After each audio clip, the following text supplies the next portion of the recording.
రాలేదు. మరి మీకేమైనా వస్తుందేమో చెప్పండి. ఓకేనా?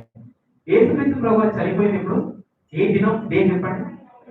శుక్రవారం పగలు చనిపోయాడు. ఓకే, శుక్రవారం పగలు చనిపోయాడు ఒక దినం. ఆ తర్వాత 3 దినాలు ఉంటాడు భూగర్భంలో. ఎన్ని దినాలు ఉంటాడు? 3 దినాలు. శుక్రవారం డే 1. ఆ తర్వాత నెక్స్ట్ డే తర్వాత వచ్చే రోజు ఏంటి? శనివారం డే 2.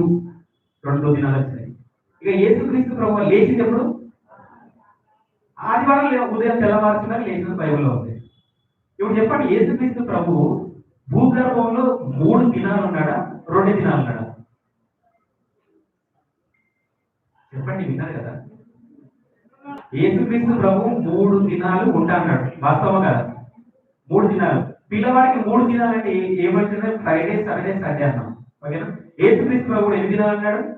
3 డేస్ అన్నాడు. 3 డేస్ అంటే ఫ్రైడే సమాధిలో ఉండాలా, సాటర్డే సమాధిలో ఉండాలి, ఆదివారం కూడా సమాధిలో ఉండాలి.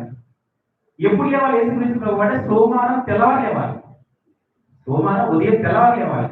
లేస్తే కరెక్ట్గా 3 డేస్ వస్తుంది. కానీ నాకైతే రాలేదు, 2 డేస్ వచ్చింది.